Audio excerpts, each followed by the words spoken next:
Nah, kita bahas yang soal nomor 1. Perusahaan menerbitkan 300 saham biasa dengan nilai pari 10. Nilai pari ini sama dengan nilai nominal. Nilai nominal atau nilai face value-nya itu 10. Nilainya itu 4.500. Jadi di sini kita terbitin 300 lembar saham, nilai nominal per lembarnya 10, dapat duit nanti 4.500. Berarti jurnalnya gimana? Kalau ini, kalau kita menerbitkan saham berarti debitnya apa? Cash, Kak. Debit cash, cashnya nilainya berapa?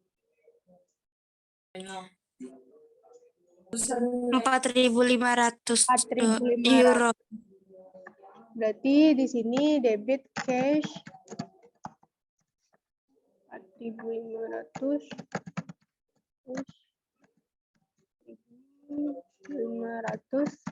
Kemudian habis itu nanti modal saham itu kan ekuitas kan. Ekuitas kalau bertambah itu dikredit. Berarti di sini kita bikin share capital ordinary.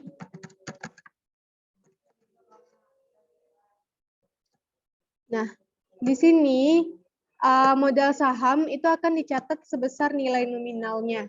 Berarti nilai nominalnya di sini berapa? 300 lembar dikali dengan 10 dapatnya 3.000 euro, Kak. 3.000 euro. Berarti kita bikin di sini 3.000. Terus habis itu selisihnya nanti akan jadi share premium. Share premium ini bisa letaknya di debit, bisa letaknya di kredit.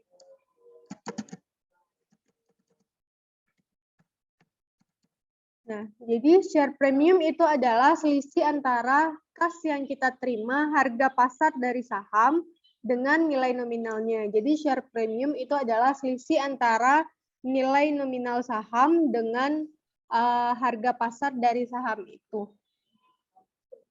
Di sini 1.500. Kemudian habis itu kita lanjut soal 2.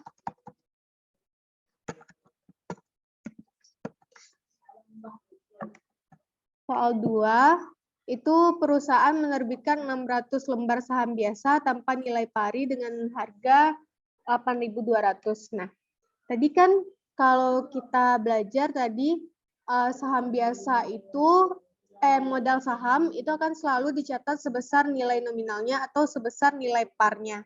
Nah, gimana sih kalau misalnya nilai parnya itu nggak ada, terus dicatat sebesar apa dong? Nah, kalau misalnya nilai par atau nilai nominal dari saham itu nggak ada nilainya, maka kita pakai itu adalah nilai yang dinyatakan. Nilai yang dinyatakannya itu berapa, state value-nya berapa, state value-nya. Kalau misalnya nggak ada nilai nominalnya, maka pakai nilai state value-nya. Nah, gimana kalau misalnya state value-nya nggak ada? Kalau state value-nya itu nggak ada, maka dia akan dicatat sebesar sahamnya itu akan dicatat sebesar berapa sih kas yang kita terima atau berapa sih harga pasar dari saham ini. Maka seluruhnya itu akan dicatat sebagai modal saham. Hal ini berarti gimana? Kalau misalnya dia nggak punya nilai yang dinyatakan, berarti dia akan dicatat sebesar nilai kas yang kita terima. Otomatis di sini nggak ada muncul di sana share premium. Soalnya kan semuanya dicatat sebesar nilai kas yang diterima kan, atau nilai pasar dari sahamnya. Berarti nggak ada muncul nanti share premium. Nah, di sini perusahaan menerbitkan 600 saham biasa tanpa nilai par. Nilai nanti terima duitnya 8.200. Buatlah jurnal yang diperlukan jika A. Saham tidak memiliki nilai yang dinyatakan. Berarti debitnya apa? Kalau yang A? Cash 8.200, Kak. Terus kreditnya?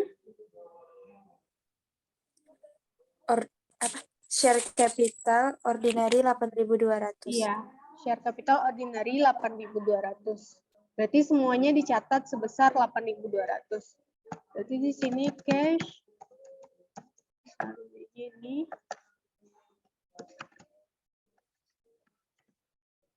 8.200.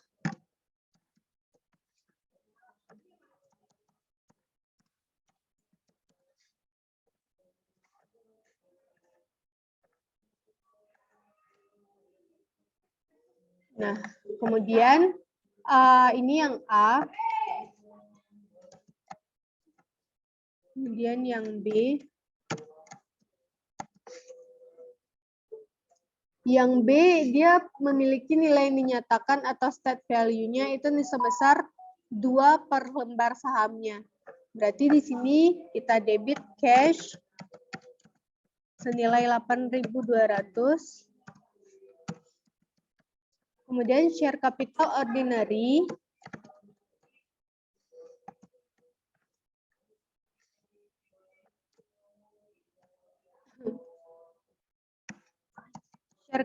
ordinary itu kita catat sebesar nilai dari state value-nya.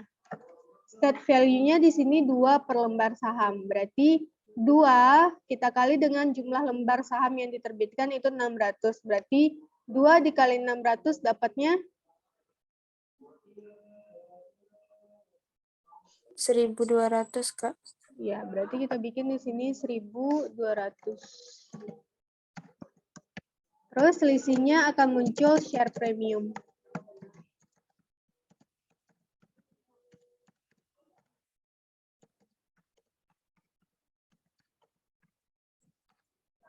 Nilainya 7.000 selisihnya. Sampai sini ada pertanyaan? Paham ya? Ya Allah, paham, Kak. Nah, kemudian kita lanjutkan yang soal 3.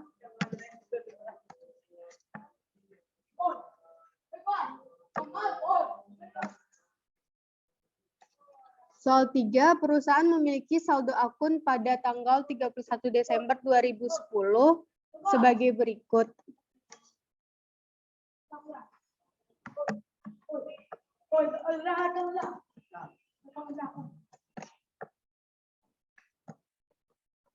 Ini ada modal saham biasa, nilai parinya 510.000 jumlahnya.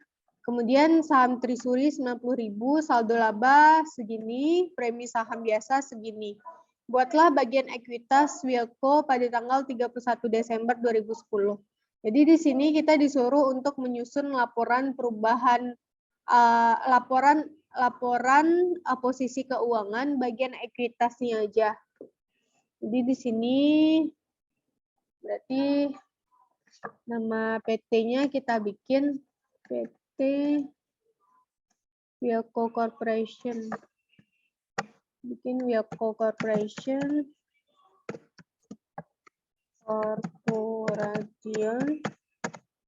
financial position parsial karena kita cuma sebagiannya aja. Terus tanggalnya di sini 31 Desember 2010. 2010. Bagian equity aja.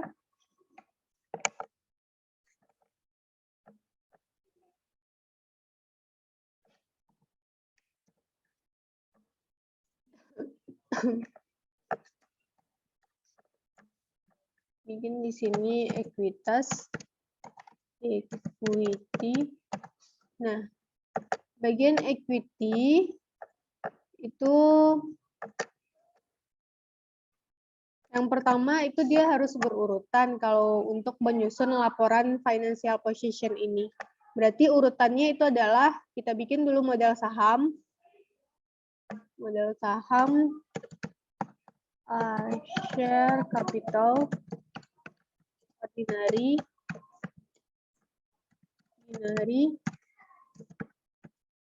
nilainya 510.000.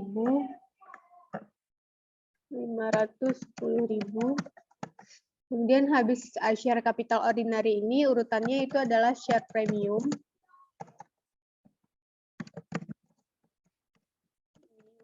Ordinary.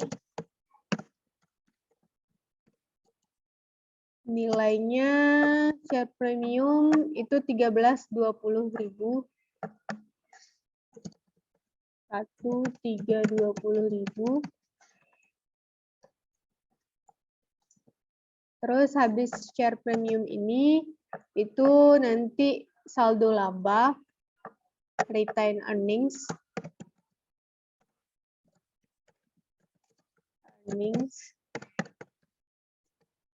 return earnings nilainya itu 2340.000. 2340.000. Kemudian habis itu yang saham treasury ini, saham treasury itu mengurangi ekuitas. Jadi bikin di sini less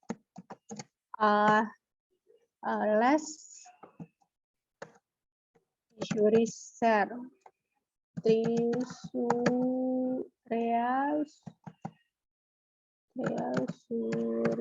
share. Jadi treasury share itu akan mengurangi equity, kita kurung di sini nilainya 90.000.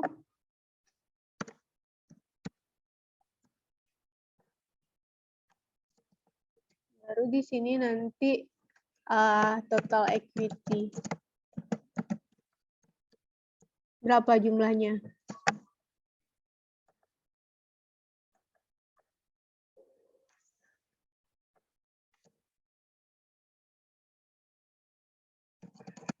Coba jumlahkan. Ini, tambah ini, kurang ini.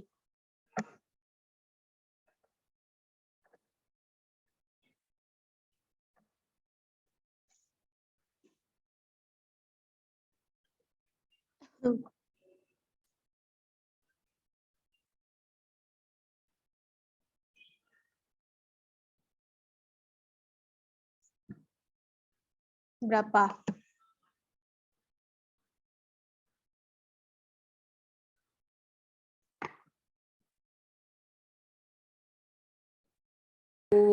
Aku mau 4.080.000, Kak. 4.080.000.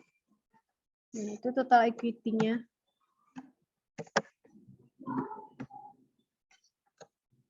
Terus habis itu, sampai sini ada pertanyaan? Paham ya? Kita lanjut ke soal nomor 4.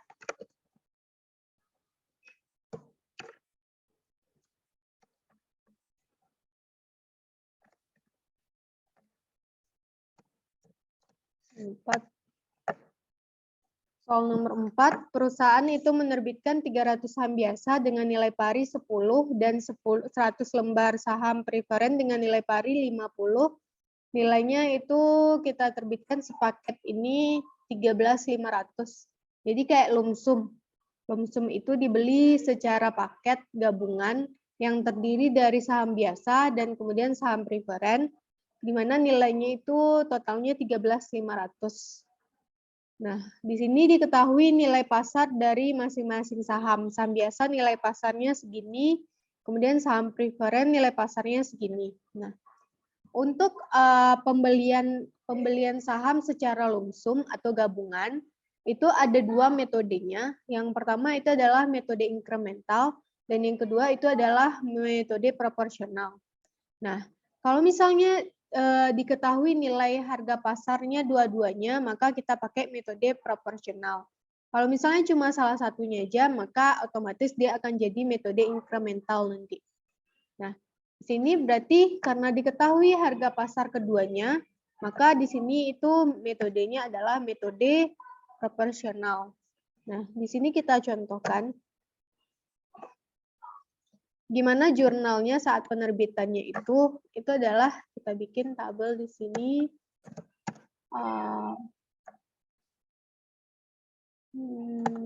Harga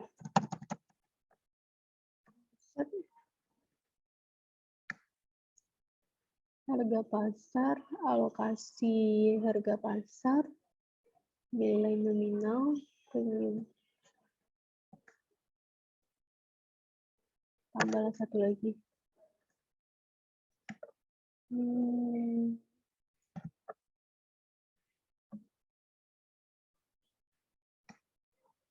Ini tambah ini.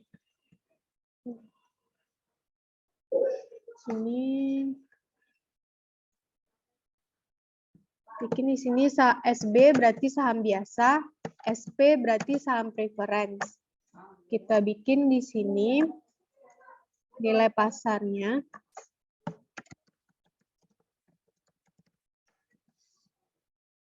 Nah, nilai pasar untuk SB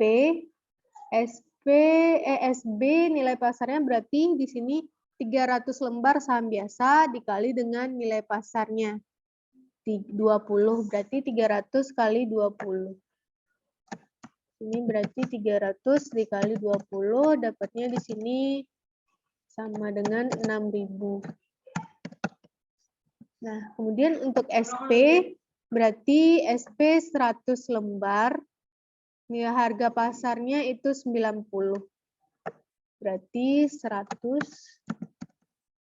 kali 90, dapatnya nanti 9.000. Nah, kemudian 6.000 tambah 9.000, di sini bikin total. Berarti 6.000 tambah 9.000 itu 15.000.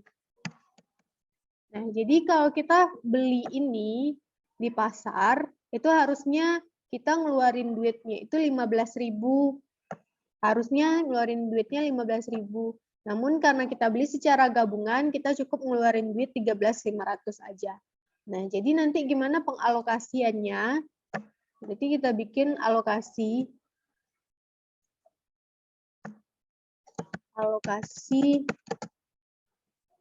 untuk nilainya masing-masing. Di sini kan kita cuma ngeluarin nilai 13.500, bikin di sini 13.500. Nah, kemudian habis itu untuk alokasinya, ini kan 6.000, ini 9.000 per 15.000, kan bisa 6.000 per 15.000. Kan sama-sama ribu tuh, berarti kita bisa singkat aja 6 per 15, ini totalnya. Dikali dengan, kita kan ngeluarin duit cuma 13.500 saja. Berarti bikin di sini 13.500. Dapatnya berapa?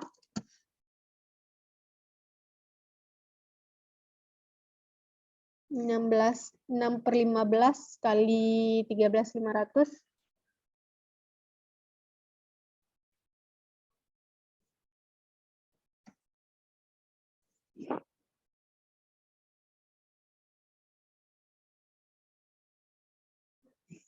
Berapa?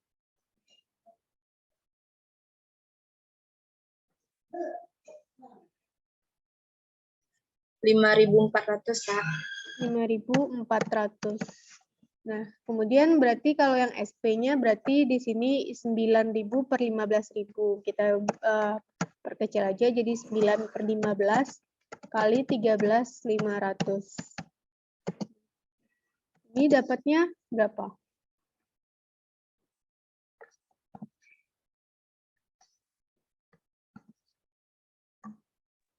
8.100, Kak. 8.100. Nah, terus habis itu berarti nanti alokasinya untuk SB totalnya 5.400, untuk SP 8.100. Nah, nanti kan saham itu harus dicatat sebesar nilai nominalnya. Berarti kita bikin sebesar nilai nominalnya masing-masing. Nah, nilai nominal. Di sini SB nilai nominalnya itu SB 10 nilai nominalnya. Dia 300 lembar, berarti 300 kali 10 dapatnya 3.000. Bikin di sini 300 kali 10 dapat nanti 3.000. Terus habis itu yang SP itu 100 lembar. 100 dikali nilai nominalnya 50. Berarti 100 kali 50 dapatnya ini 5.000. Nah, kemudian habis itu kan selisih antara nilai pasar dengan nilai nominal itu nanti kan ada share premium. Nah, share premium ini bisa di debit, bisa di kredit kan. Nah, kalau misalnya nilai pasarnya itu lebih tinggi daripada nilai nominalnya, maka dia dikredit. Kalau misalnya lebih rendah, maka dia didebitkan. Kalau dia untung, dia dikredit. Kalau rugi, dia didebit. Nah, di sini alokasi untuk SB itu nilai pasarnya itu 5.400. Nilai nominalnya 3.000. Berarti selisihnya itu 2.400. Di mana dikredit karena nilai pasarnya lebih besar. Terus habis itu di sini untuk SP nilai alokasi nilai pasarnya 8.100, nilai nominalnya 5.000, berarti masih selisih juga lagi 3.100. Masih dikredit karena nilai pasarnya lebih besar daripada nilai nominalnya. Alokasi untuk nilai pasarnya.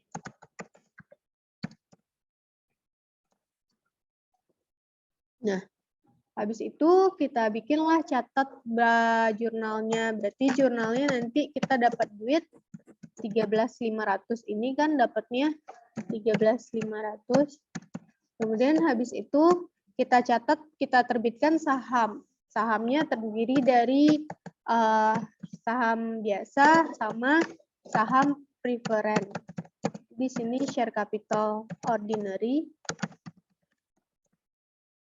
Dicatat sebesar nilai nominalnya. Nilai nominalnya di sini ordinary 3.000. Terus habis itu ada share premiumnya di kredit. Kita bikin share premium ordinary 2.400.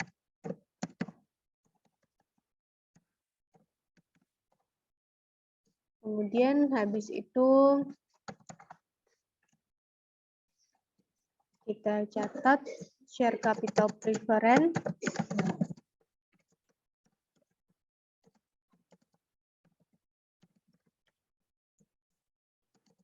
Nilainya itu yang di sini. Nominalnya di sini 5.000. Catat sebesar nilai nominalnya. Kemudian habis itu share premium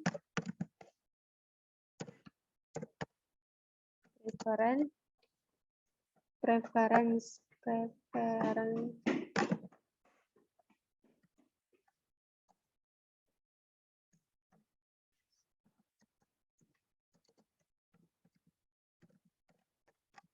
nilainya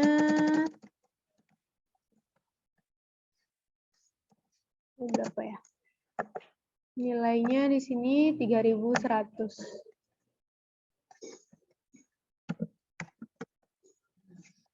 Sampai sini ada pertanyaan?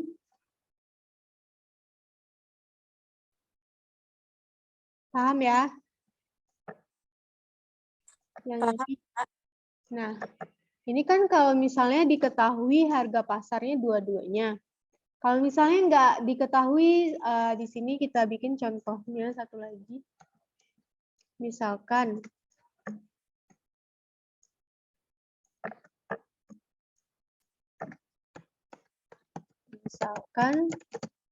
harga pasar yang diketahui hanya untuk saham biasa saja, sedangkan saham preferensinya tidak diketahui nilainya. Nah, kalau cuma salah satunya aja diketahui, maka dia metode inkremental namanya. Metode inkremental berarti kita salin ini.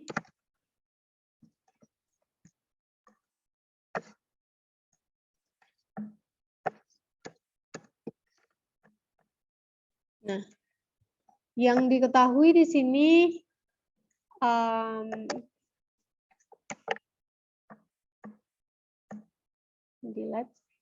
nah, yang diketahui harga pasarnya hanya untuk saham biasa aja. Saham biasa harga pasarnya kan berarti saham biasa harga pasarnya di sini 6.000 nih. 6.000. Maka langsung kita catat di alokasi ini nilainya 6.000 di SB. Nah, kemudian habis itu saham preferensinya berapa? Saham preferensinya langsung aja 13.500 dikurangi 6.000 dapatnya berapa? 7.500. Jadi SP-nya langsung sebesar sisanya.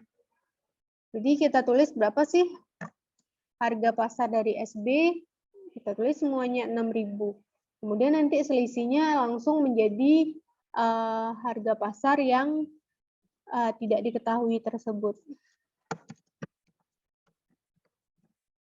Ini SB kan diketahui 6.000 misalnya. Ini kan 6.000 SB. SP-nya berapa? Nah, kita dapat duit 13.500, berarti SP-nya 13.500 dikurang 6.000 dapat 7.500. Nah, nominal kan ini tetap, berarti ini 6.000, 3.000, ini jadi selisihnya 3.000. Kemudian ini 7.500, 5.000, ini selisihnya jadi 2.500. Nah, berarti kita catat dia nilainya kayak gini juga, tapi nilainya beda. Jadi di sini share capital ordinary-nya kita bikin di sini 3.000 ini tetap, share premium ordinary-nya 3.000. Kemudian share capital preference-nya 5.000, ini 2.500. Sampai sini ada pertanyaan?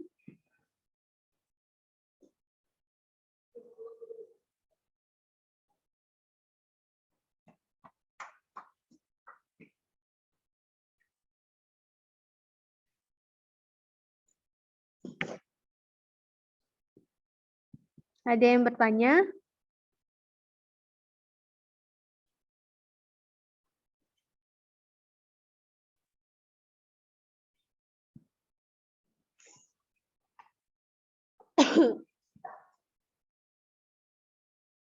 Ada yang nanya? Paham yang ini? Jadi kalau misalnya kita diketahui harga pasarnya dua-duanya, berarti kita cari proporsinya berapa persentasenya. Kan ini kan proporsi nih. Sehingga nanti total nilainya jadi 13.500. Kalau diketahui salah satunya aja, maka yang salah satunya itu dicatat sebesar harga pasar yang penuhnya berapa. Terus yang satu lainnya lagi dicatat sebesar sisa duit yang bersisa. Berarti 13.500 dikurangi dengan harga pasar SB 6.000 dapat 7.500. Berarti otomatis nanti share premiumnya juga berubah. Ada pertanyaan?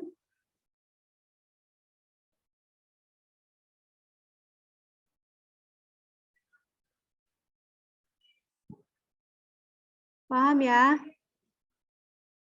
Paham, Kak. Kita lanjutkan yang soal 5.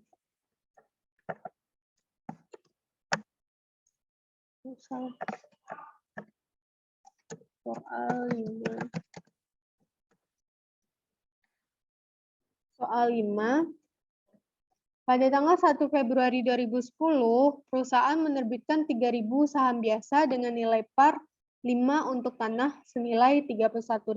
Buatlah jurnal yang diperlukan tanggal 1 Februari 2010. Nah, jadi gini, kalau tadi kan kalau kita menerbitkan saham dapatnya uang kas. Kalau sekarang kita menerbitkan saham itu nilai dapatnya itu tanah, dapatnya aset tanah, dapatnya tanah. Nah, gimana prosedur pencatatannya? Nah, tanah atau aset yang kita terima ketika kita menerbitkan saham itu akan dicatat sebesar nilai pasarnya jika nilai pasar dari aset tersebut diketahui. Sedangkan yang untuk modal sahamnya itu akan selalu dicatat sebesar nilai nominalnya. Nanti selisihnya itu akan jadi share premium. Jadi ketika nilai pasar suatu aset itu diketahui, maka di tanah tersebut atau aset yang kita terima tersebut akan dicatat sebesar nilai wajarnya. Kemudian nanti share premium adalah selisih antara nilai wajar aset tadi dengan nilai nominal dari saham yang kita terbitkan. Nah, kemudian di sini kalau misalnya diketahui nilai wajar tanah, diketahui nilai pasar dari saham, sama-sama diketahui. Maka yang kita pilih untuk mencatat nilai aset ini apa? Maka kita catat itu sebesar nilai wajar asetnya. Nah, kalau misalnya asetnya itu nggak diketahui nilai wajarnya, maka boleh kita pakai nilai wajar dari sahamnya berapa. Nilai wajar atau nilai pasar dari saham berapa, maka sebesar itulah kita catat nilai tanahnya. Nah, di soal ini, nilai wajar si tanah diketahui, maka langsung kita pakai nilai wajar tanahnya ini. Berarti di sini kita dapat tanah, berarti debit di sini tanah. Kemudian kita terbitkan sahamnya, tanah land. Kita dapat tanah, kemudian kita terbitkan share capital, ordinary. Kemudian share, nah land yang kita terbitkan nilai wajarnya itu adalah, kita catat sebesar nilai wajar dari land 31.000. Jadi di sini kita catat 31.000 land. Kemudian share capital ordinary-nya akan selalu dicatat sebesar nilai nominalnya. Nilai nominal dari share capital kita di sini adalah 3.000 lembar saham. Nilai parinya atau nilai nominalnya itu 5. Berarti 5 kali 3.000 dapatnya berapa? 15.000, Kak. List di sini 15.000. Dan selisihnya seperti biasa kita catat sebagai share premium ordinary.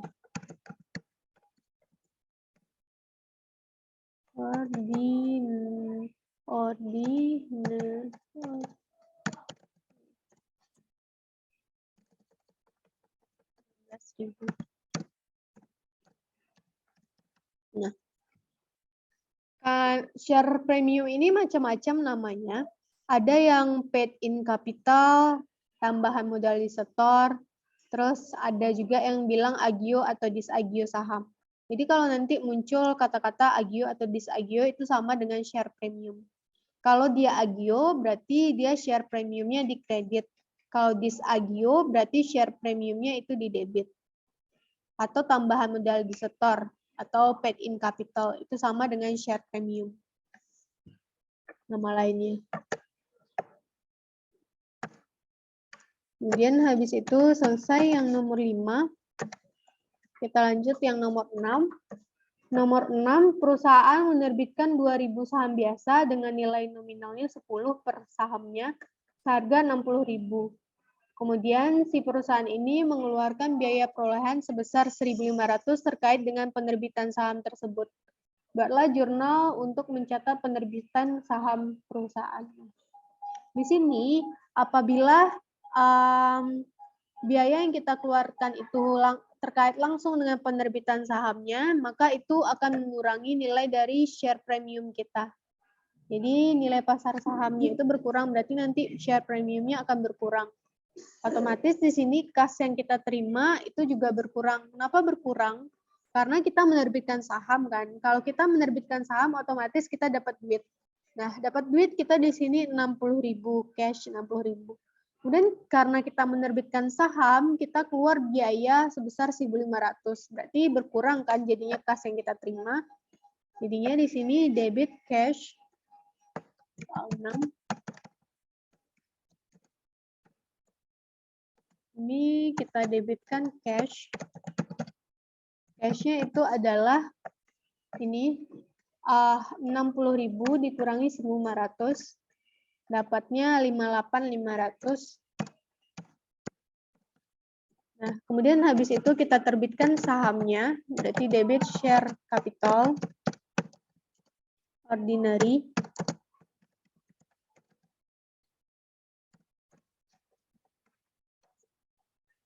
Kita terbitkan sebesar nilai nominalnya. Nilai nominal dari saham ini itu adalah dia 2.000 lembar saham. Nilai nominalnya 10, berarti 2.000 kali 10, 20.000. Mungkin di sini 20.000.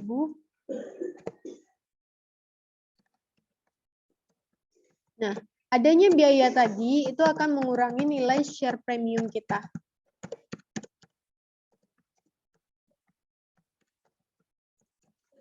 Harusnya share premium yang kita terima itu kan 40.000. Harusnya 40.000, tapi karena ada biaya langsung tadi 1.500, maka dia berkurang jadi 40.000 dikurang 1.500 dapatnya 38.500.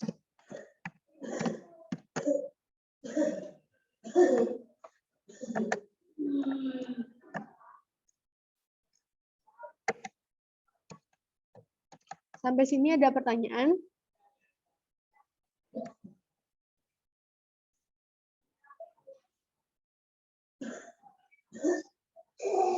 Izin bertanya, Kak. Ya. Jadi untuk biaya perolehan tuh nggak ada gitu nama akunnya, Kak. Emang langsung dikurangin aja, Kak. Iya, dikurangin aja. Soalnya dia bukan beban, dia berkaitan langsung dengan saham. Jadi kalau biaya itu berkaitan langsung dengan penerbitan saham yang kita keluarkan, maka dia langsung berpengaruh ke saham kita. Dia nggak jadi beban. Baik, Kak. Terima kasih, Kak. Ya. Biasanya kan kalau kita ngeluarin biaya berarti debit beban, kreditnya cash. Tapi karena di sini dia biaya langsung, maka dia mengurangi share premiumnya langsung. Kalau dia berkaitan dengan penerbitan saham. Udah, sampai sini ada pertanyaan lagi? Enggak. Kita lanjutkan yang nomor 7. Nomor 7 ini terkait dengan treasury share atau penerbitan saham treasury. Saham treasury itu adalah di mana kita udah nerbitin saham nih. Kita nerbitin saham berarti dia udah beredar kan, udah ada pemiliknya. Kemudian saham treasury itu adalah saham yang kita tarik kembali. Jadi udah beredar dia, kemudian kita tarik lagi. Berarti kalau kita tarik lagi, berarti kita ngeluarin duit kan untuk beli lagi kan. Kita beli dari tangan orang lain tersebut kita beli. Nah, di sini untuk pencatatan treasury share ini, itu ada 2 metode pencatatannya, yakni yang pertama itu metode cost atau metode harga perolehan atau metode biaya. Yang kedua itu adalah metode nilai pari atau nilai nominal. Nah, biasanya itu kita pakainya metodenya metode biaya. Nah, metode biaya ini maksudnya apa?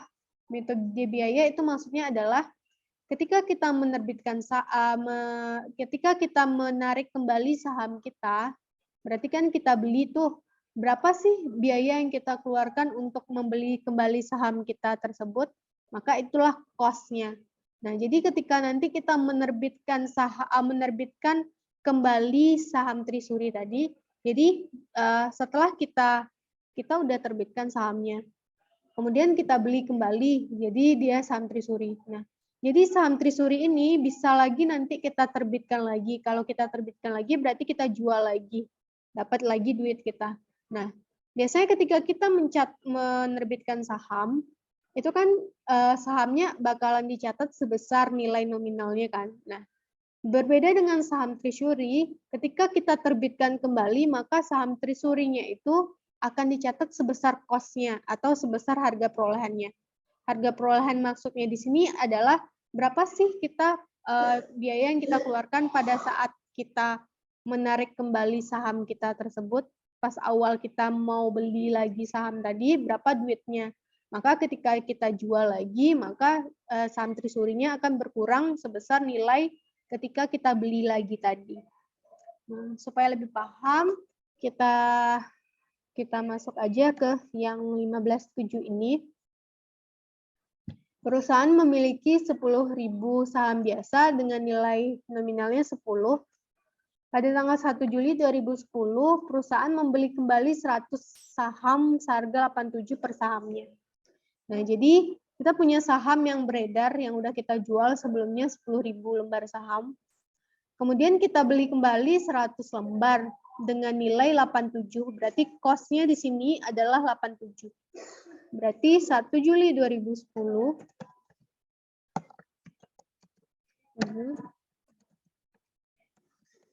1 Juli 2010.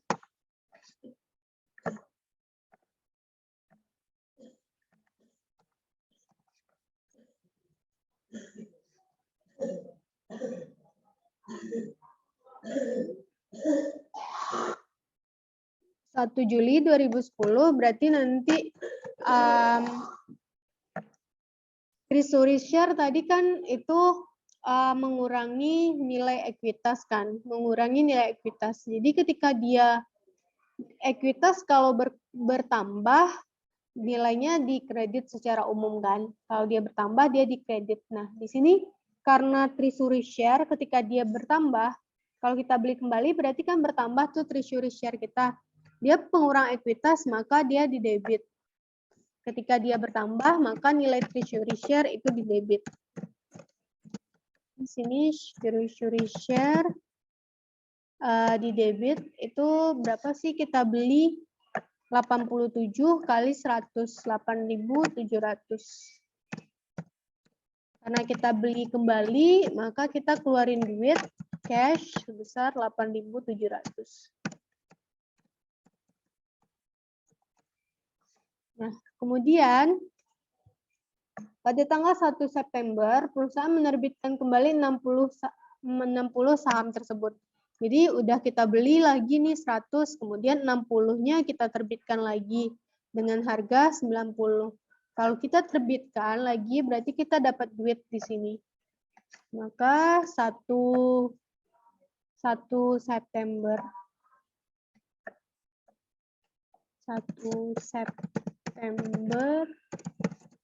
2010 kita dapat duit, berarti cash. Berapa kita dapat duit, itu berapa sih kita jual? Berarti 60 kali 90. Karena kita jualnya 90, berarti 60 kali 90, 5.400. Ini sini cash-nya 5.400. Nah, kemudian ketika kita menerbitkan saham, itu kan biasanya kita catat sebesar nilai nominalnya.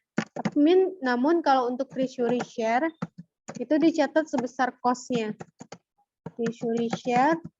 Nah, cost kita berapa? Cost kita di sini kita belinya awalnya 87, berarti ini cost-nya. Berarti 87 kali 60. Kita terbitkan 60 lembar aja, berarti 87 kali 60 berapa?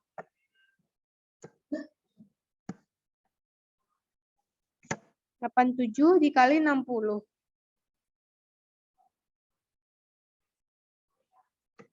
Nilainya 5.220, Kak. 5.220. Nah, kemudian di sini share capital. Isinya tetap jadi share premium, share premium. Sorry. Nilainya itu adalah selisihnya 400, 180.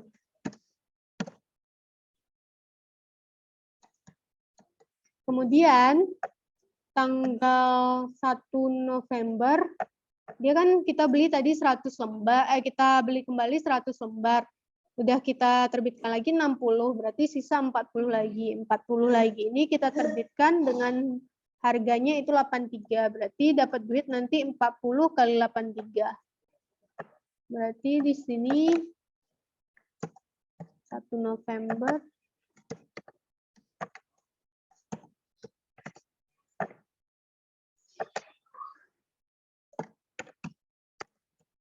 November 2010 itu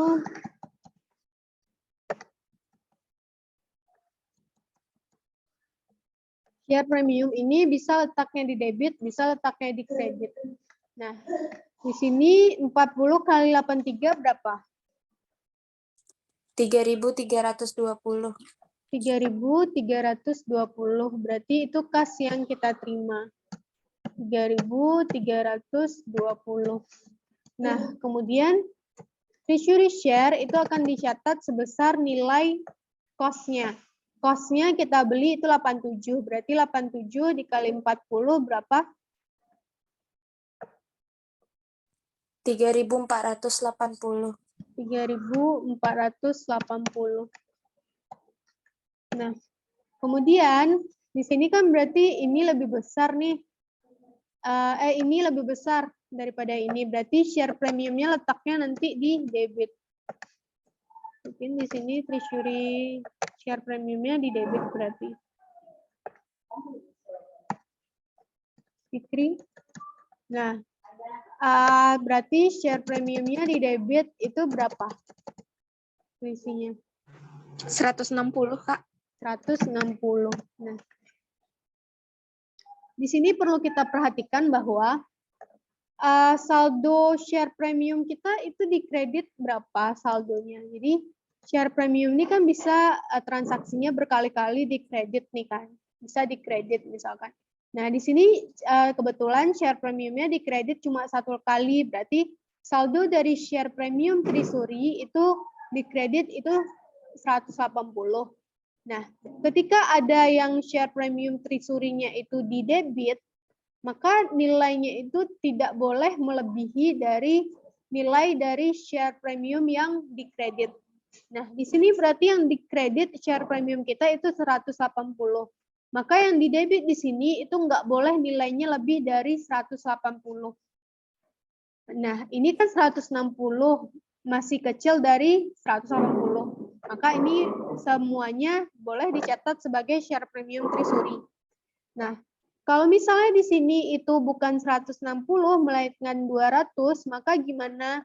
Maka kita catat share premium treasury sebesar 180, kemudian sisanya nanti jadi return earnings atau saldo laba itu sebesar 20. Jadi ibaratnya gini, kita punya keuntungan 180.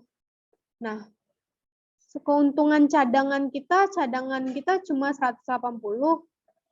Jadi di sini kalau di debit berarti kan dikurangi nilainya kan. Nah, nilainya itu kalau dikurangi nggak mungkin nilainya itu minus. Nggak boleh nilainya itu minus. Jadi di sini kita cuma saldo kita 180. Maka di sini maksimal nilainya itu 180. Kalau 200 maka di sini 180 maka kita kikis, kita kurangi nilai saldo laba kita. Berarti debit di sini nanti tambahannya return earnings atau laba ditahan sebesar 20 selisihnya. Sehingga share premium kita nanti itu 0 nilainya nggak minus. Jadi nggak boleh share premium treasury itu nilainya minus. Jadi ketika nilainya akan minus, maka minusnya itu akan mengurangi dari nilai saldo laba kita. Sampai sini ngerti? Ngerti, Kak. Izin bertanya, Kak. Iya. Yang kan tadi Kakak bilang kalau ada sisa ke return earnings, itu khusus yang share premium treasury, Kak? Iya, untuk share premium treasury aja. Baik, Kak. Terima kasih, Kak. Iya.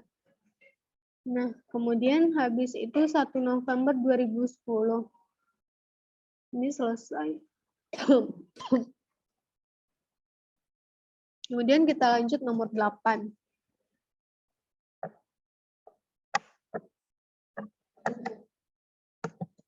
Soal 8.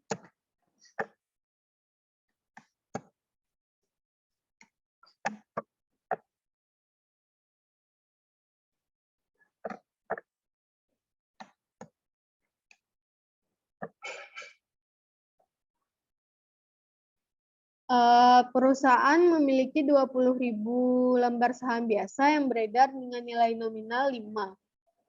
Pada tanggal 1 Agustus 2010, perusahaan membeli kembali 200 saham seharga 80, berarti ini cost-nya 80.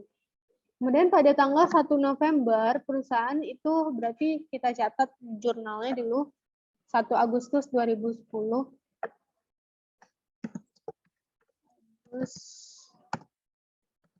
Terus 2010. 1 Agustus 2010 ini itu kita beli kembali saham kita. Berarti kita ngeluarin duit kan. Dapat treasury share. Berarti dapat treasury share di debit. Treasury share debit. Kita keluarin duit karena kita beli kembali cash. Sebesar berapa kita beli? 200 kali 80 berarti 16.000. Di sini 16.000.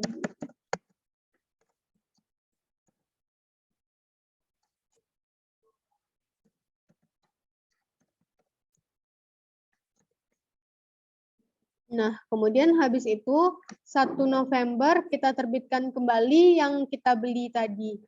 Kita terbitkan kembali Treasury share berarti 1 November. 1 November 2010. Nah, 1 November kita beli 200 lembar. Kemudian kita terbitkan lagi semuanya 200 lembar. Tapi nilainya itu 70 berarti di sini debit cash. Karena kita terbitkan kembali berarti dapat duit cash yang kita terima harganya itu 70 kali 200 14.000. 14.000. Kemudian treasury share-nya akan dicatat sebesar cost-nya. Di sini treasury share sebesar cost-nya. Cost itu adalah berapa sih kita beli awalnya treasury share ini, ketika kita tarik berapa nilainya. Nah, kita tarik itu 80 nilainya. Berarti 80 kali 200 di sini 16.000. Nah, berarti kan di sini ada share premium di sini kan harusnya di debit supaya dia balance kan. Share premium treasury 2.000. Nah, namun di sini kita diketahui Arensa tidak memiliki transaksi saham treasury sebelumnya. Jadi nggak ada transaksi saham treasury sebelumnya. Berarti ini adalah transaksi satu-satunya transaksi di perusahaan mengenai treasury share. Nah, di soal nomor 8 ini kita punya nggak saldo dari saldo share premium? Nggak kan? Di sini nggak ada nilai share premium yang dikredit. Kita nggak punya saldo share premium. Otomatis di sini dia didebit langsung. Apa yang mau didebit? Share premium kita nggak ada. Kalau didebit berarti kan rugi. Apa yang harus dikurangkan? Yang harus dikurangkan di sini kalau kita punya share premium, bolehlah kita kurangkan di sini share premium berarti didebit kan. Misalnya kita nggak punya saldo share premium. Maka langsung di sini kita debit return earnings, berkurang return earnings. Karena kita nggak punya saldo share premium sebesar 2.000. Sampai sini ada pertanyaan?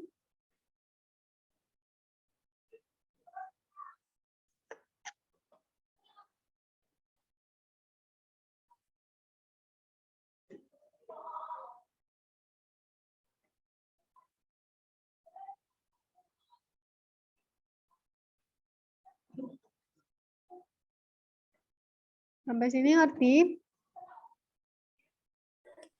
Ngerti, Kak.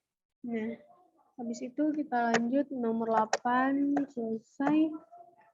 Kita lanjut nomor 9. Nomor 9, perusahaan menerbitkan 500 saham preferen dengan nilai nominal 100 dengan harga 61.500. Ini sama aja kayak saham biasa, tapi diganti namanya jadi saham preferen. Berarti kita dapat duit 9 dapat duit berarti dapat cash kita terbitkan. Kemudian habis itu modal saham kita kreditkan karena bertambah nilainya. Berarti di sini share capital. Nilai jenisnya itu saham preferen. Preferred harusnya salah. Share capital preference, berarti preferred. Kemudian habis itu cash yang kita terima 61.500 nilainya. Berarti 61.500 di sini. Kemudian nilai nominal dari share capital preference itu 500. Nilai parinya 100, berarti 50.000. 500 kali 100, 50.000. Ini 50.000. Nah, berarti selisihnya jadi share premium.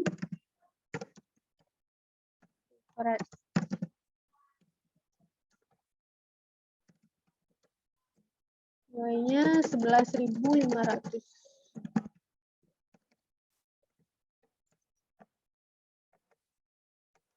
Ini paham ya?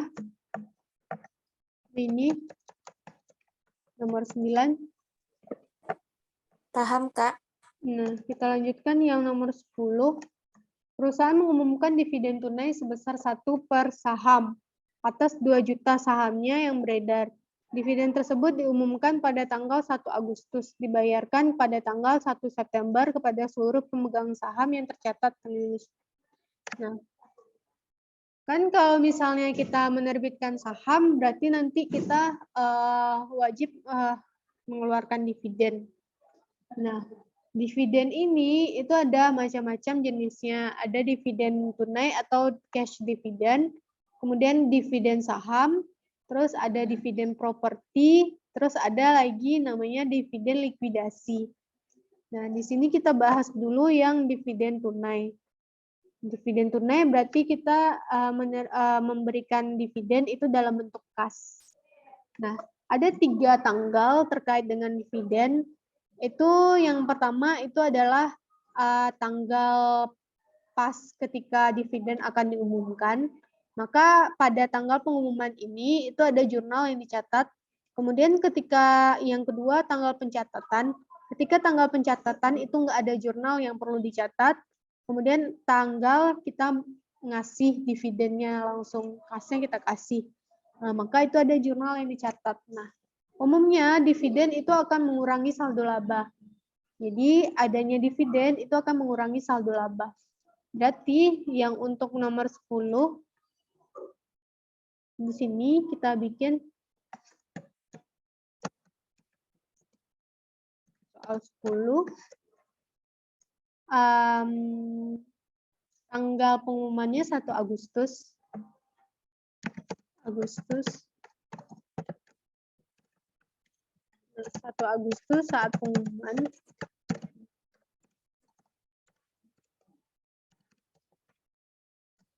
Nah, saat pengumuman, dividen ini kan mengurangi saldo laba. Saldo laba itu kan ekuitas kan. Ekuitas itu kalau berkurang nilainya maka dia di debit. Maka di debit di sini return earnings, saldo laba. Kreditnya itu adalah karena baru pengumuman aja, berarti kita belum kasih dividennya, maka dia jadi hutang dividen. Dividen payable. Nah, berapa dividen yang kita bayarkan? Nah, di sini kita bayarkan dividen katanya 1 per lembar saham. Saham kita yang beredar itu 2 juta lembar, berarti 1 dikali 2 juta dapat di sini 2 juta. Di sini 2 juta.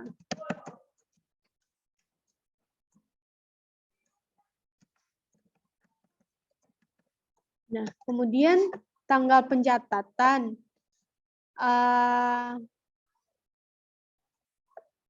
Tercatatnya 15 Agustus. 15 Agustus berarti nggak ada jurnal yang catat. Terus saat pencatatan, no journal entries.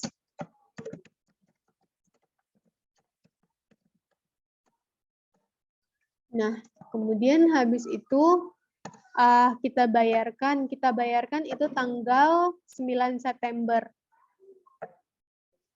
9 September saat pembayaran. Nah, saat pembayaran itu kita kan punya hutang dividen nih, dividen payable. Berarti kita debitkan dividen payable karena kita lunasi. Payable. Habis itu apa sih yang kita kasih? Kita kasih di sini dividen tunai, berarti kita kasih cash. Nilainya itu 2 juta.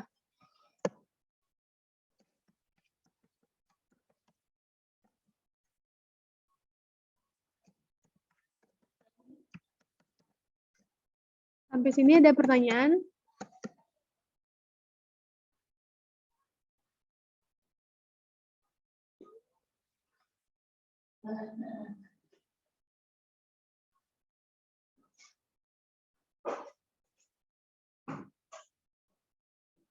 Izin nanya, Kak. Ya, Ada enggak, Kak, saat pengumuman dan saat pembayaran itu di waktu yang sama, Kak? saat pengumuman, saat pembayaran jarang sih. Biasanya diumumkan dulu, baru nanti dibayar. Baik, Kak. Terima kasih, Kak. Iya.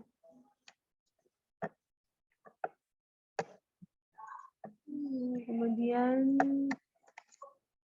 tanggal 10, soalnya kan tibanya kita akhir tahun itu kita tutup buku tuh, maka kita harus bikin catatannya. Biasanya nanti dibayarnya itu awal tahun biasanya. Tergantung dividennya itu sih. Soalnya kan laba itu baru bisa dihitung akhir tahun kan. Jadi akhir tahun itu diumumkan berapa kira-kira dividen yang akan dibayarkan. Nanti pas udah terima labanya semuanya, baru nanti di tahun berikutnya sekitar bulan Januari dia terima dividen biasanya kayak gitu. Nah, kemudian yang kita lanjutkan yang soal 11. 10, soal 11.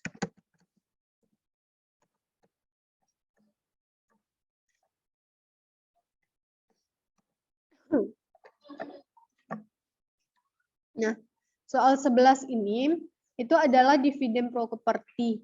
Jadi kita ngasih dividennya itu dalam bentuk properti. Propertinya ini berarti bisa dalam properti itu dalam bentuk aset juga. Tapi asetnya itu properti. Nah, di sini properti ini contohnya itu adalah investasi ekuitas.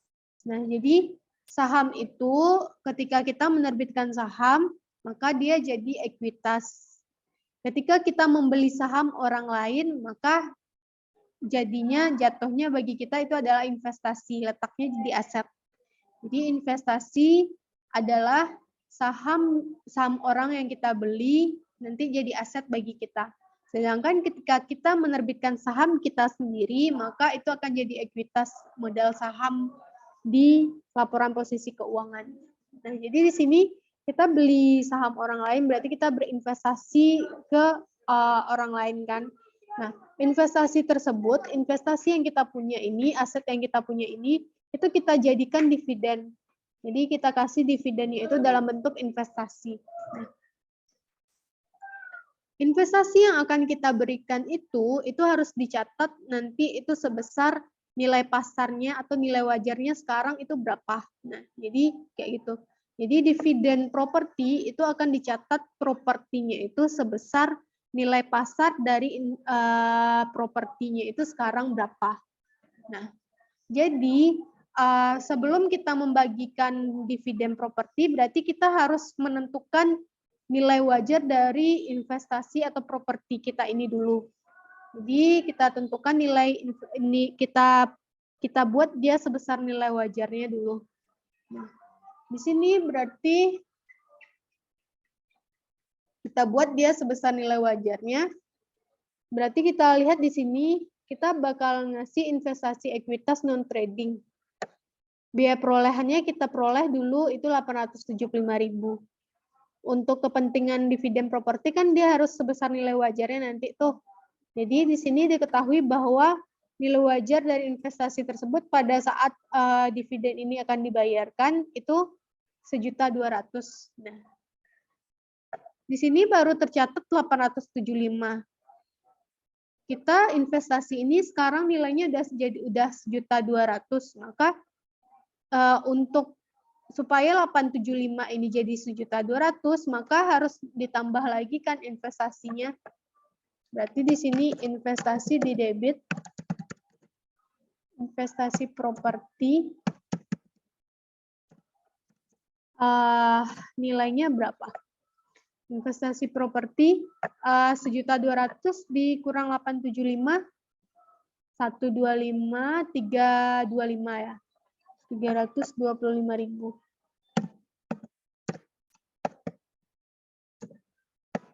Nah, dengan begini kan jadinya investasi properti tadi aset udah baru tercatat di debit 875. ditambah 375 lagi. Berarti sekarang nilai investasi properti kita kalau kita posting itu nilainya udah 1.200.000 kan. Kalau kita posting udah 1.200.000. Nah, terus habis itu kreditnya apa? Karena dia naik, berarti di sini keuntungan kenaikan investasi. Nah, keuntungan kenaikan investasinya itu nilainya 325. 325.000. Itulah, belum aja ya.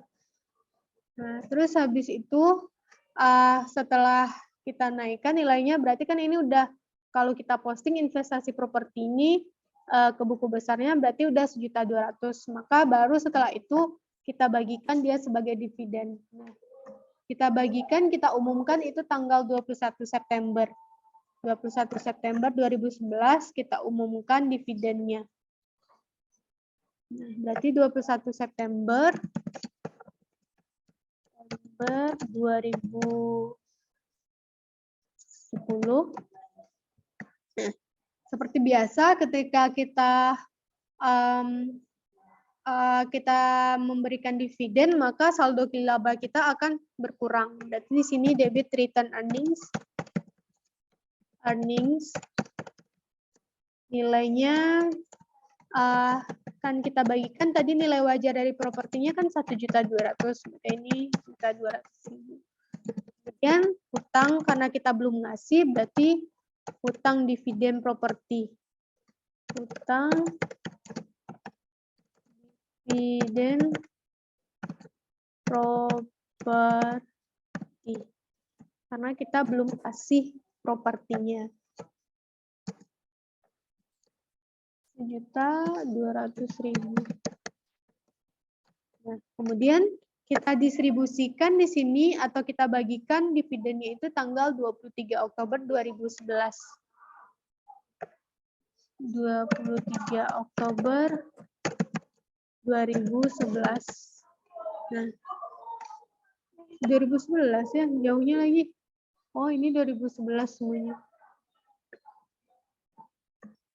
Ini berarti 2011. Nah, berarti kita bagikan, berarti berkurang hutang kita lunasi dividen properti. Nah, kemudian kita kasih investasi properti kita kredit.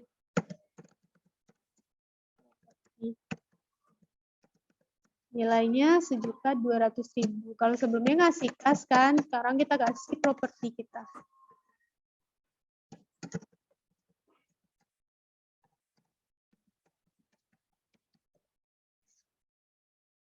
Ada pertanyaan? Di sini kan ada tanggal lagi nih. Tanggal 8 Oktober itu tanggal pencatatan. Maka nggak ada perlu jurnal yang dibikin tanggal 8 Oktober ini. Sampai sini ada pertanyaan? Izin bertanya, Kak. Ya. Ini kita mencatatnya sebagai yang siapa, Kak? Kita yang memberikan dividen. Kita kan menerbitkan. Hah? Jurnal yang pertama tuh, Kak? Iya.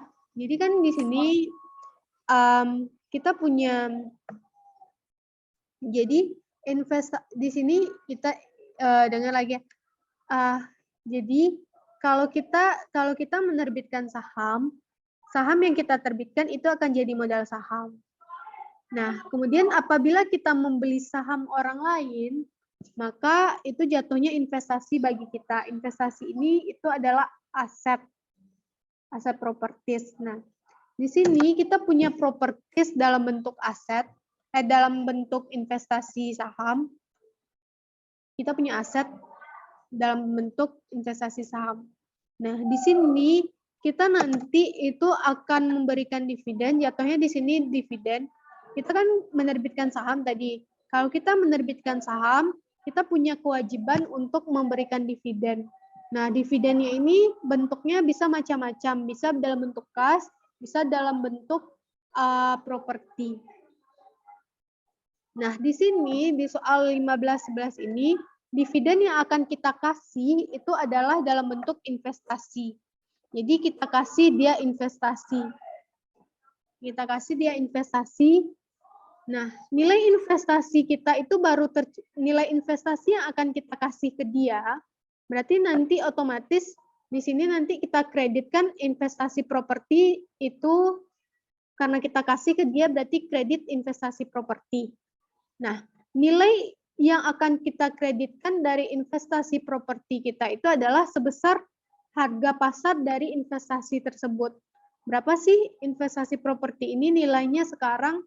Nah, nilai dari investasi properti itu ketika kita akan membagikan dividen itu nilainya 1.200.000. Nah, 1.200.000. Di sini investasi kita berarti sebelum kita membagikan dividen investasi ini itu berarti kita harus punya investasi dulu dong, harus punya investasi dulu. Nah, nilai dari investasi kita ini di buku besar kita, di buku besar investasinya itu baru 875. Sedangkan investasi ini harus dinilai sebesar nilai wajarnya. Nilai wajarnya itu 1.200.000. Jadi baru tercatat itu 875. Jadi supaya nanti kita kreditkan itu nilainya 1.200.000 di sini harus dikreditkan sebesar 1.200.000, maka kita harus debitkan dulu investasi propertinya itu sebesar 325.000. Kenapa didebitkan 325.000? Ini kan baru tercatat di debit investasi kita itu 875, ya kan? 875 dia berarti mengalami kenaikan nilai. Kenaikan nilainya itu 325. Berarti debit investasi properti 325. Sehingga ketika kita bikin akun T-nya di sini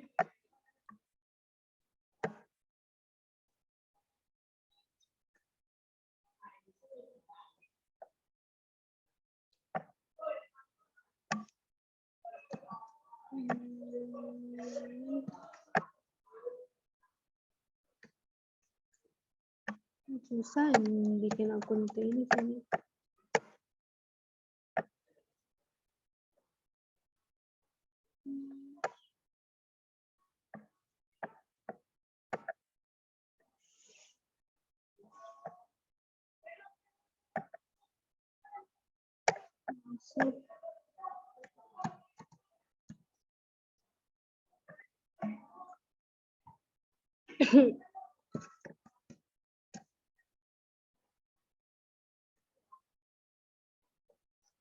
Ini kan investasi properti nih.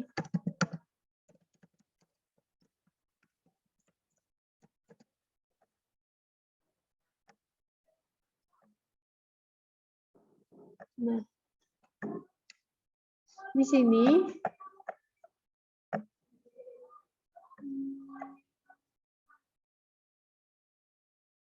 mana tabel?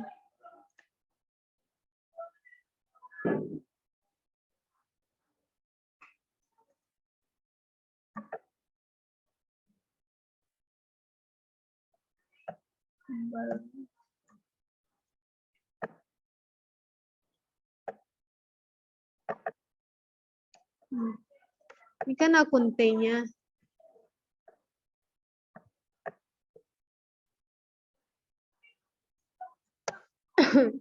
Di sini berarti ekuitas investasi kita baru tercatat di buku besar kan 875. 875.000. Nah, harusnya investasi properti ini itu nilai wajarnya 1.200.000. Berarti kan harusnya di sini 1.200.000.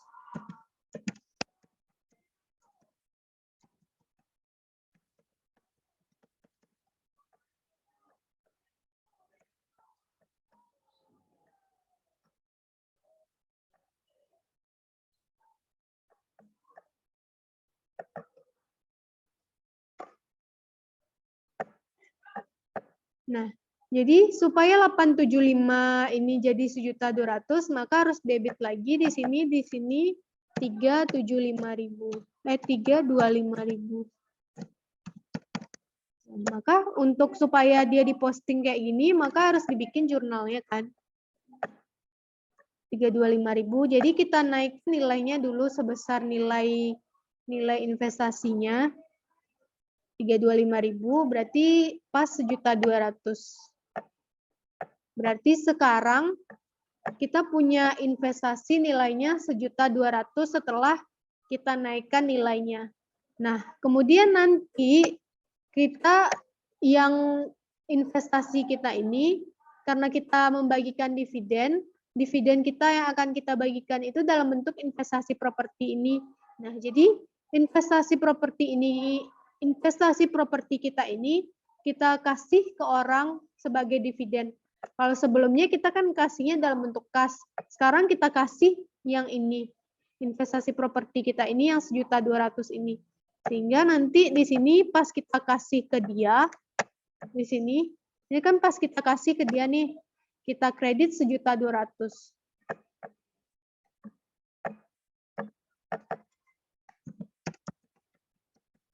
Maka habislah di sini jadinya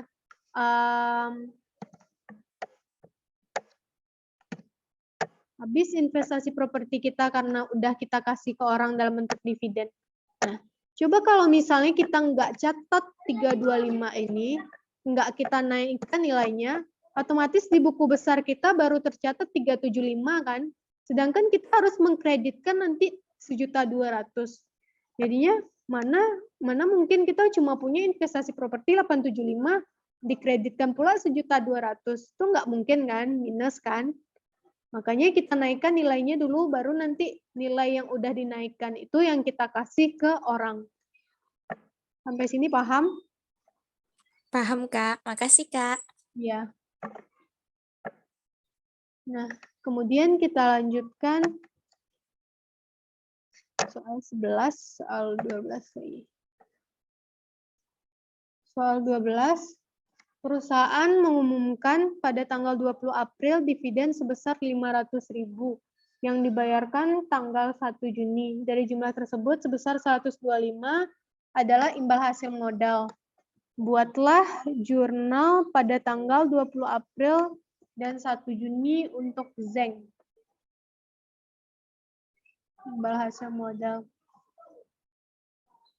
Nah, jadi gini, dividen ada namanya dividen likuidasi. Dividen likuidasi itu adalah dividen di mana biasanya kan kita untuk membayarkan dividen yang dikurangi itu adalah saldo laba kan. Laba ditahan atau saldo laba kita yang kita kasihkan sebagai dividen.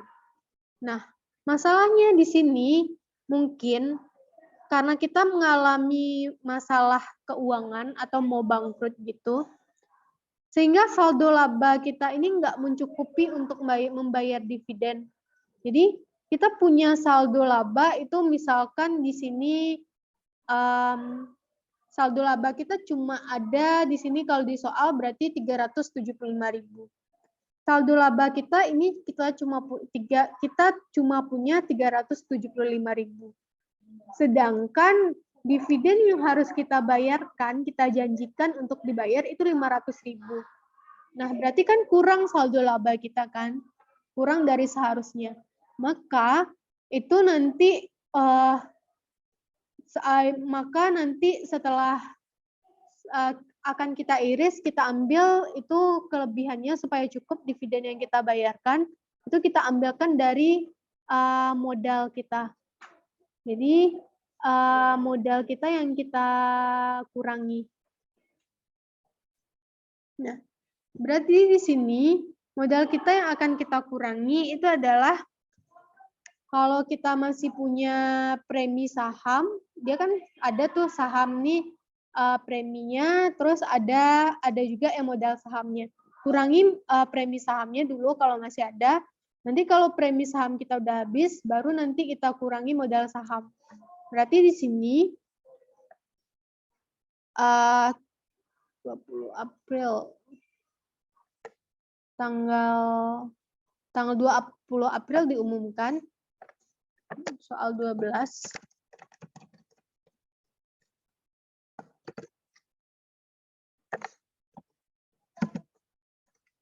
Soal 12, saat pengumuman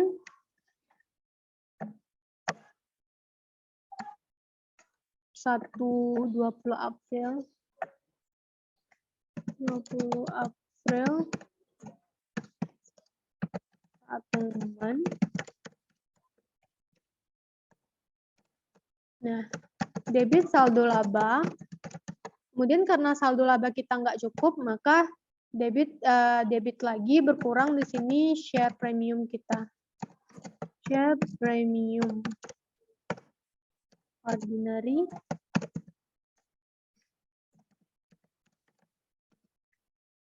Kalau misalnya share premium ordinary kita nggak ada, maka di sini share capital.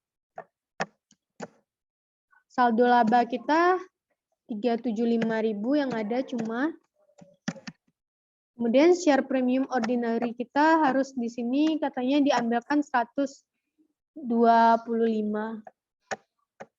Berarti di sini 125. Kemudian karena masih pengumuman, berarti kita masih hutang dividen. Hutang dividen. Nilainya 500.000. Nah, kemudian kita bayarkan itu tanggal 1 Juni. 1 Juni. 1 Juni berarti berkurang utang kita, utang dividen, nilainya 500.000.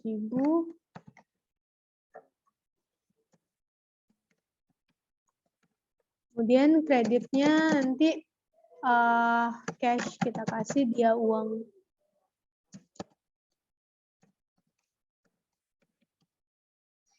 Sampai sini ngerti?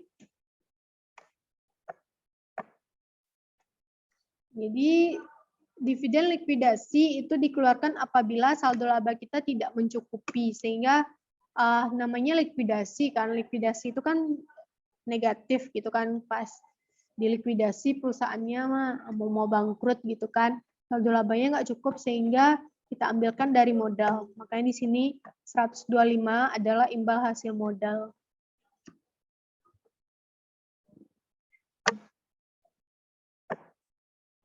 Ada pertanyaan?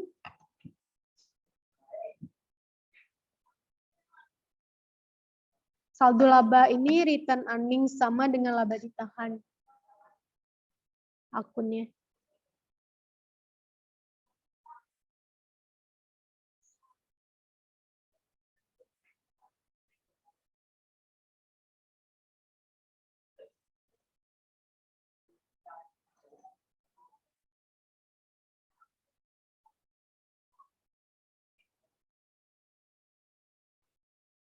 Ngerti?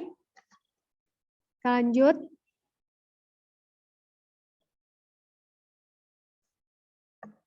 Halo. Ngerti, Kak? Ini 2 kali, Mas. Sebenarnya soalnya sampai sini. 14, 15.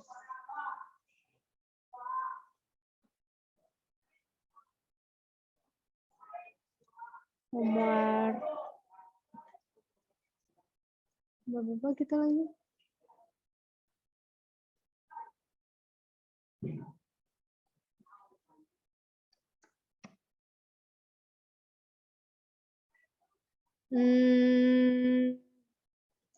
Terus habis itu ada lagi namanya dividen saham. Ini dividen tunai, cash dividen, ini dividen properti, ini dividen likuidasi, terus yang ini 15-13 ini itu dividen saham. Dividen saham. Nah, untuk dividen saham itu ada 2 pembagiannya. Ada saham dalam bentuk, jadi kita ngasih dividennya itu dalam bentuk saham. Kita dividen, kita nggak punya uang misalnya, kita terbitkan lagi saham, kita kasih dia saham kita. Nah, dividen saham ini ada 2 pembagiannya. Yang pertama itu dalam jumlah kecil dan dalam jumlah besar. Nah, kalau dia dalam jumlah kecil kurang dari 25%, maka itu kita nyatat ketika kita menerbitkan saham berarti kan kredit nanti share capital kan. Nah, share capitalnya itu dicatat sebesar nilai nominalnya juga. Namun nanti nanti kan tunggu dulu. Kan dividen saham tuh, dividen saham ini jumlahnya itu ada dalam jumlah kecil, ada dalam jumlah besar. Apabila kita membagikan dividen sahamnya itu lebih dari 25%, maka dividen sahamnya itu akan dicatat sebesar nilai nominalnya seluruhnya. Sehingga nanti nggak muncul yang namanya share premium ketika kita menerbitkan saham tersebut. Nah, namun kalau misalnya jumlah sahamnya itu kurang dari 25% atau dalam jumlah kecil, maka dividen saham kita itu akan kita catat sebesar nilai pasar dari sahamnya. Nah, kita lanjut aja contohnya. Di sini kita umumkan dividen itu 5%. 5% berarti kan dalam jumlah kecil. Kalau dalam jumlah kecil berarti nanti utang dividennya itu dividen kita itu akan kita catat sebesar nilai wajar dari sahamnya, bukan sebesar nilai nominal dari sahamnya. Nah, kita bikin di sini dia dibagikan tanggal berapa ya? Tanggal pengumuman saham 13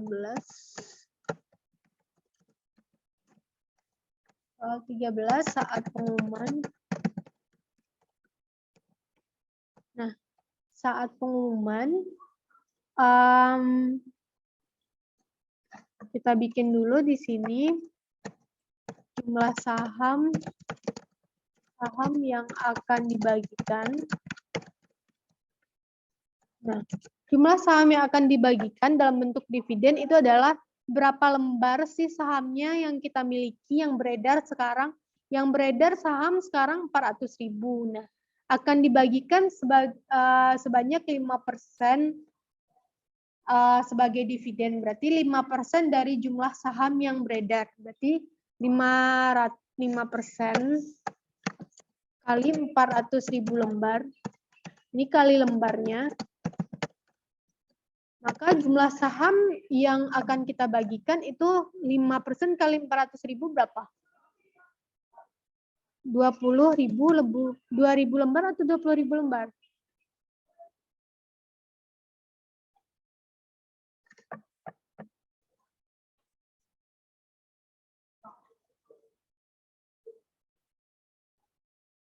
$20.000 lembar, Kak. 20.000 lembar yang akan kita bagikan sebagai dividen nanti sahamnya. Berarti nanti saat pengumuman, berarti saldo laba di sini, return earnings. Karena kalau bagiin dividen kan saldo laba yang berkurang kan, earnings. Nah, itu akan kita catat sebesar nilai pasarnya karena dia kurang dari 25% jumlah saham yang akan kita bagikan tersebut. Berarti nilai wajar dari sahamnya itu 65. Jumlah saham yang akan kita bagikan itu 20.000 lembar. Berarti di sini 65 dikali 20.000 lembar. Dapatnya berapa? 1.300.000, Kak. 1.300.000. Nah, kemudian habis itu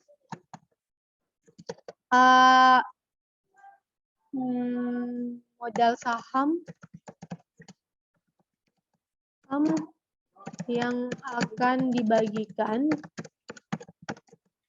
Modal saham yang akan dibagikan itu akan kita catat kalau yang namanya modal saham itu udah pasti sebesar nilai nominalnya.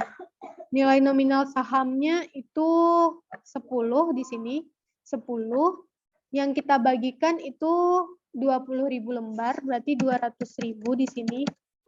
20.000 lembar kali nilai nominalnya 10, 200.000. Kemudian di sini premi saham.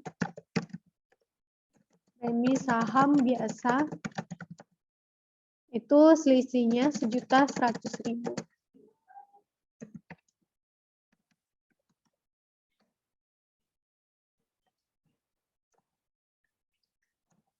Nah, kemudian habis itu saat pengumuman, saat kita bagikan, saat dividen dibagikan.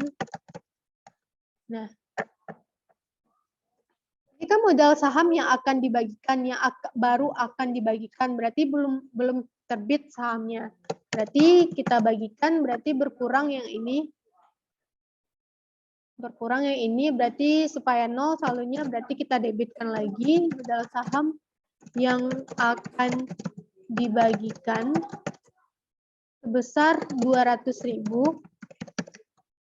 Kemudian soalnya premi sahamnya udah muncul di sini kan saat pengumuman, pas di sini jadinya modal saham. Modal saham nanti 200.000. Modal saham biasa. Baru kita benar-benar terbitkan ketika dia dibagikan. Pas pengumuman dia belum diterbitkan sahamnya. Di sini ada pertanyaan. Bahasa Inggrisnya lihat aja di buku. Gak lupa.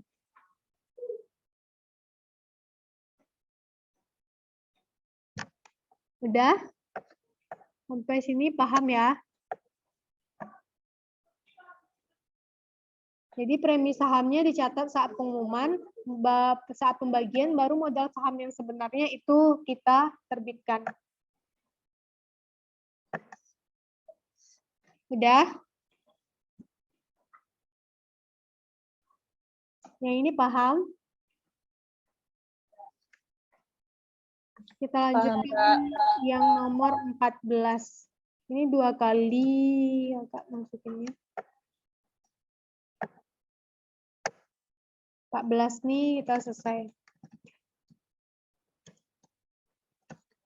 14 dengan menggunakan informasi dari soal sebelumnya, tetapi asumsikan perusahaan mengumumkan dividen saham 100%, bukan 5%. Jadi berarti ini dalam jumlah besar kan, lebih dari 25%. Kalau lebih dari 25%, maka dividen kita itu akan kita catat langsung sebesar nilai nominalnya atau nilai par-nya. Berarti di sini soal 14.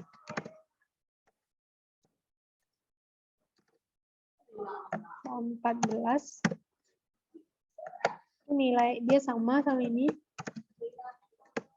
Tapi kita langsung catat sebesar nilai par-nya. Nilai par-nya berarti kan nilai nominalnya tuh. Nilai nominalnya tadi kan di sini 10. Berarti 10 kali 20.000 lembar. Di sini langsung 200.000. Nah, sehingga di sini nggak ada muncul yang namanya premi saham. Itu saat dividen dibagikan berarti modal saham yang akan dibagikan 200.000, modal saham biasa 200.000. Nggak ada muncul premi saham. Langsung dia dicatat sebesar nilai par-nya. Sampai sini ngerti? Tetap 20.000 lembar, Kak. Iya. Soalnya ya Allah, salah, tunggu dulu. Salah. Jumlah saham yang dibagikan enggak 20.000 lembar lagi, Dona. Maaf. Berarti di sini yang dibagikan 100% ya. Mungkin dividen saham 100%, bukan 5%. Nggak mungkin 100% nih. 100% kali 400.000 lembar, berarti di sini berapa? 4 juta ya? 40 juta. 400. Kenapa letaknya? 100% berarti 400.000. 400.000 lembar. 10 kali 400.000. Dapat di sini 4 juta. Di sini 4 juta.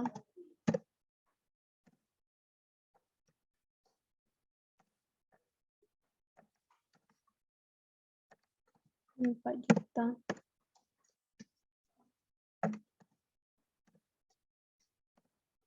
Dah.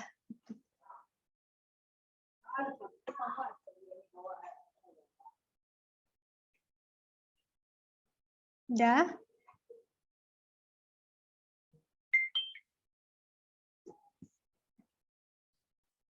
Sampai sini ada pertanyaan?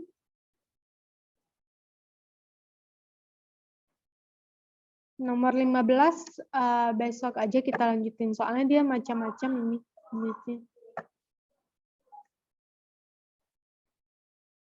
Dah, kalau nggak ada pertanyaan, kita tutup pertemuan kita hari ini.